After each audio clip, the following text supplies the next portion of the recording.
Mrs. Wengerd says her husband has always been her rock, but instead of holding her up, he's dragging her down. Today on Divorce Court. All rise. The Honorable Judge Starr presiding. Hello, everyone. You may be seated. Your Honor, the case of Wengerd v. Wengerd. Thank you very much, Mrs. Wengerd and Mr. Wengerd. I'm glad to have you both here in divorce court, and thank you for trusting us with your relationship.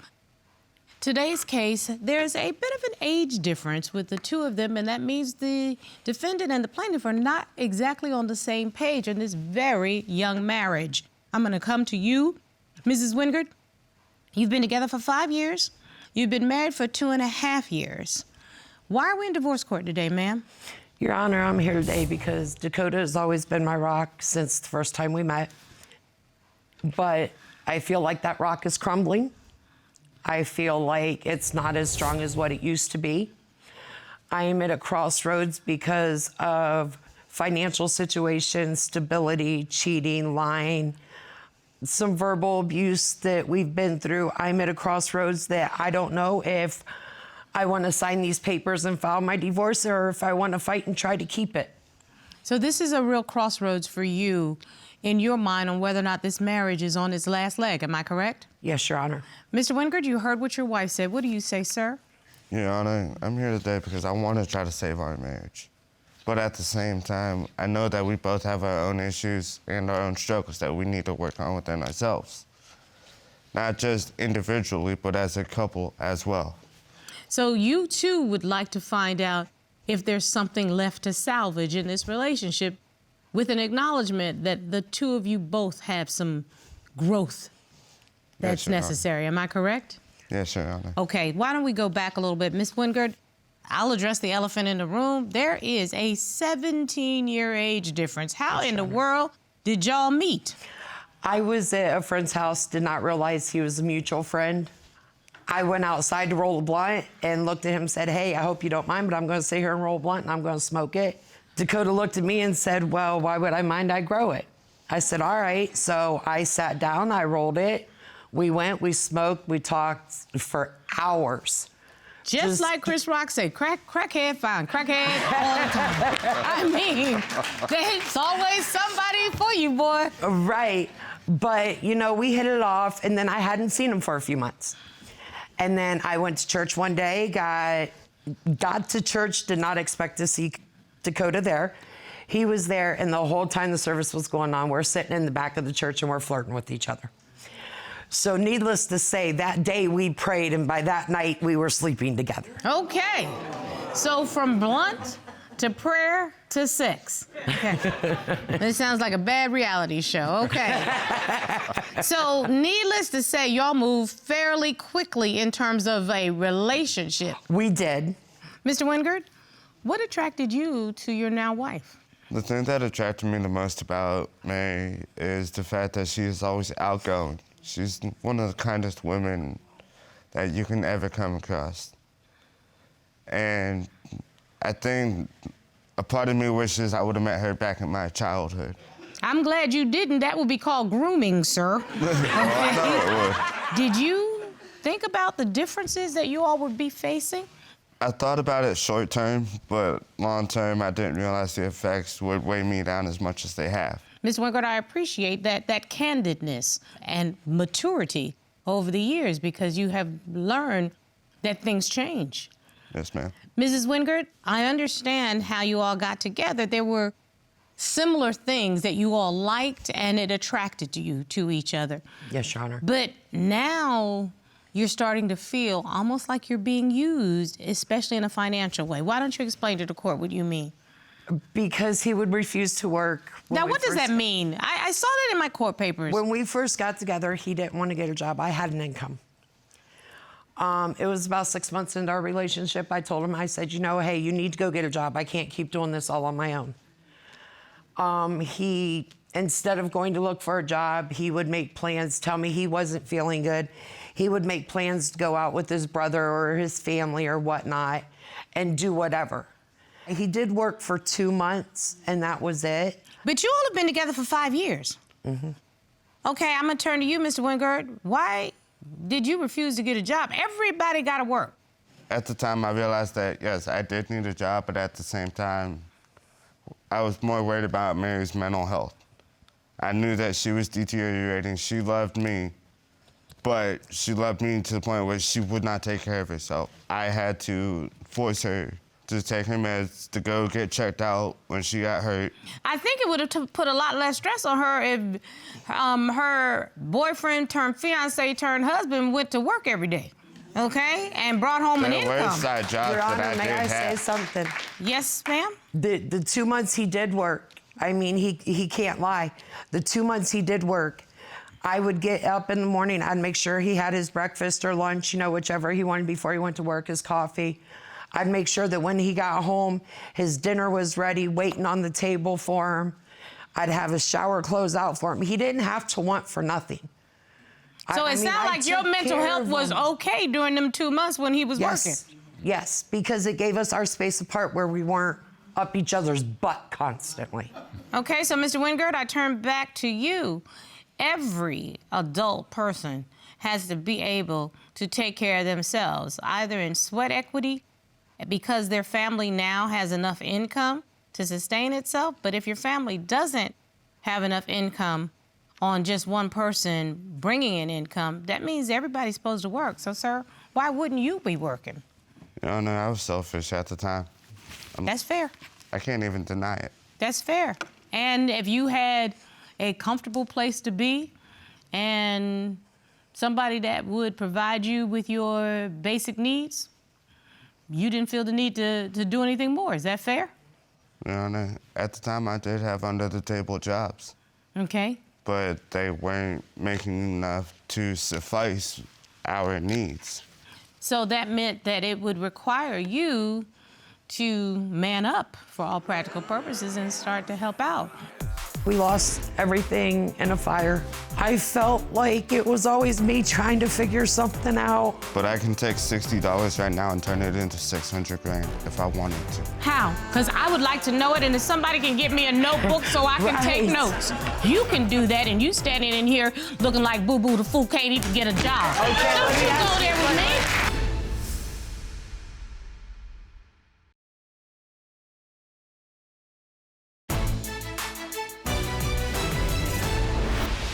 Mrs. Wengerd, I don't even know how to put this. He was so comfortable that he even offered you up for all practical purposes. He was so comfortable that there was one time a friend of mine, a male friend, had offered me $100 if I gave him oral sex. Were you in desperate need of money at that time? At the time we were, because I'd lost my income for a year and a half. Because you were on got some married. level of disability, Yes. and there was a transition. Yes, we had gotten married and I lost my benefits, so I had to fight for him. Well, a friend of mine had came to me, like I said, he offered me $100 for oral sex. And I went to Dekota and I said, look, what do I do? He's like, well, do what you gotta do. Wow. I went and met up with this person, and at the end of the day, I couldn't do it. I still got the money, but I didn't perform oral sex. But it made me feel like a prostitute. Mr. Wengerd, your wife came to you with this proposal? My wife has came to me about that, but at the same time, there's also been multiple other instances as well. Of? Right down to me giving her a hall pass and saying that she can go out and have asexual intercourse with another male that I wasn't close to. That didn't mean turn around and have sex with. Oh, that sounds disgusting. No, that doesn't mean turn around and have sex with, but at the same time, you shouldn't have told me to do it with somebody that you do trust and know. This is just nasty. And I don't even know how else to put it. I'm trying very hard not to vomit in my own mouth, because the fact that a husband would even entertain the fact that his wife would perform oral sex on another person for $100 says to me that you don't think of her as anything other than a whore. No. At the end of the day, every single human has their own feelings, their own instincts. I just follow mine. And Just because I made a mistake does not mean I am going to get judged by it for the rest of my life. I understand what you're saying. Did you all have a full conversation about that incident? Because that incident clearly impacts on your wife. Do you realize how that made her feel? Disgusted, irritated, aggravated. It broke my heart because I never thought I'd hear my husband look at me and tell me to go ahead and do what you got to do to get money. Your Honor, we lost everything in a fire. We lived behind a gas station with our 5 dogs and 2 kennels. And I felt like it was always me trying to figure something out. I was the one that had to go live on Facebook to pinpoint my location to show my family, look, I'm not lying, I really need help. Mr. Wengerd, why didn't you step up, sir? Talk to me a little bit about yourself. No disrespect to your authority I'm not or taking your it as position, disrespect. Yes, sir. but I can take $60 right now and turn it into 600 grand if I wanted to. How? Because I would like to know it, and if somebody can get me a notebook so I can take Right. notes. Okay, as a matter of fact, I'll write it down in my iPad if you could take $600 and turn it into 600,000, because But why the would man that I'm paying why right would I now help you if to I'm do the bad my guy? money is not doing his job. If you can do that and you standing in here looking like Boo Boo the Fool can't even get a job. Okay, Don't let me you ask go you- there with me. Excuse me. I don't know how it works in your little miscellaneous household, but this is my house. And you don't come up in here and play games with me. You can take $60 and turn it into 600,000 if you want to. You should want to then. Be a grown man. But why? Why would I do that? If you've known all this time how to turn $60 into $6 grand, you know, why not do it? Miss Wengerd, congratulations, there's your prize. You picked him. You picked an immature child, 17 years your junior, who treated you like a meal ticket until he couldn't eat anymore. Face facts. The reason I'm here today is because I want to try to make that better. You, Mrs. Wengerd, see any change in behavior? I do, but at the end of the day, I don't know how much more I can take. Mrs. Wengerd, you're being brought down by Mr. Wengerd, and Mr. Wengerd, you're not being able to grow by Mrs. Wengerd. She is allowing you to remain an infant, and you need to become a man.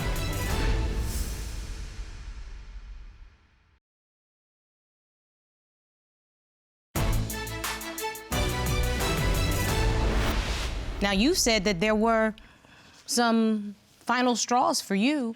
I can't was. imagine what it is in light of what we've already heard. His phone was secretive the whole time being together. I'm not allowed to touch his phone. He could ask me to look at my phone. Here you go. There was one time I did get to go through his phone because he let me, and he had nude photos on there from other females. He would sext other females. I caught him doing this. He would tell me, no, I'm done. I promise I'll stop.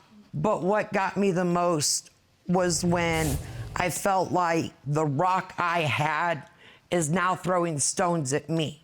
Mrs. Wengerd, that's because Mr. Wengerd does not want you. And Mr. Then Wengerd, you that's- should be honest enough to say that to her. You really should. I did it more so for entertainment. I felt like I wasn't being entertained enough. So I went out and I found my own. Sexting became your entertainment, sir? I've heard that from He people. told In a me sense, he's done yes. it out of boredom, is why he would do it. I've He heard did that it out of before. boredom. None of it was ever physical contact. I've heard that also. It was all done over sexting. Do you at least see her perspective, how it might make her feel in light of some of the other issues going on in your relationship? In that defense, the reason I'm here today is because I want to try to make that better. Do I you want really? to try to fix that. And what are the steps that you're willing to take to fix yourself? Because that's really where you put the money Like, behind it. I've been going to counseling, I've been going to anger management, trying to learn how to control those issues. And how often do you see a counselor? Twice a week, ma'am. You do? And how long has that been going on, sir? It's been going on for about 6 months now. And do you, Mrs. Wengerd, see any change in behavior? I do. For him, for a 17-year age difference, he's wiser than what he gives himself credit for. No, I think he is smart enough to know what he wants. And Mr. Wengerd, you do need to work on yourself because there's a level of complacency that's not going to serve you well, sir. And I'm never someone that wants to break up a marriage, but quite frankly, you need a lot of work on yourself before you're ready to be a husband. You're not a husband, okay? And Mrs. Wengerd, I know it makes you feel like you have lost your rock, as you like to say. You never had a rock, sweetheart. You never did. You've been holding the weight of this relationship from the time you all began. You have been a sugar mama and a money tree and a comfortable place to lay his head. And somebody needs to tell you the truth in that regard. And listen, let me tell you something. Every marriage has its ability and right to define itself. If that is what you want and you feel good about that, girl, go with God. But if that's not what you want, then it's time for you to cut the cord. It's time for you to cut the cord. In all actuality, yes, I'm at a crossroads between signing these divorce papers or making it work, but at the end of the day, I don't know how much more I can take. Why should you have to? I love him. But Mrs. Wengerd, you're being brought down by Mr. Wengerd, and Mr. Wengerd, you're not being able to grow by Mrs. Wengerd. She is allowing you to remain an infant, and you need to become a man.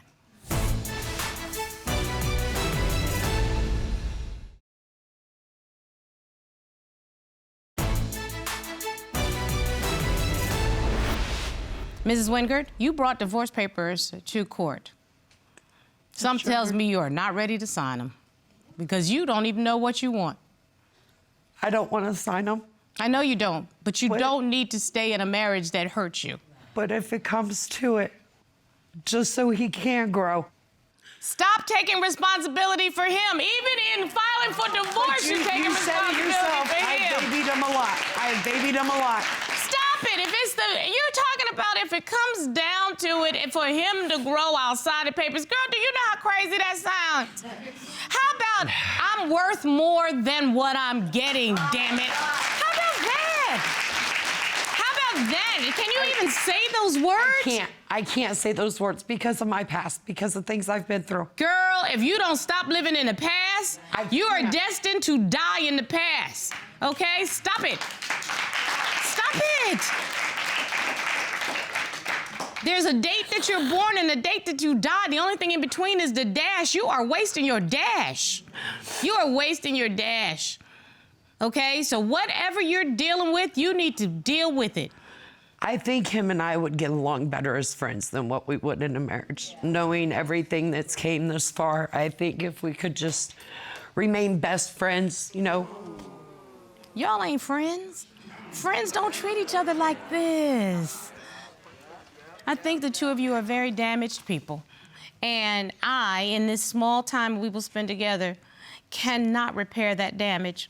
But you definitely need to be in a therapeutic situation where you can individually get the help that you need and you so deserve. And I would be very happy to recommend therapists. I know that you, Mr. Wengerd, are already involved in therapy. Mrs. Wengerd, you need to get involved in therapy as quickly as possible. And in the meantime, the two of you, you hold on to those divorce papers because it doesn't matter if you sign them now. It doesn't matter if Corey serves them now. You are not going to follow through with it. I know it looking at you just as sure as I'm sitting here. You're not ready to take that step. You're not even ready to get up off the floor and stop being a doormat. And until you are, ma'am, people will continue to walk all over you. Mr. Wengerd, I want you to get the continued help that you're getting and start to stand in the space where you both deserve happiness. Life is too short to be this unhappy. That's my verdict.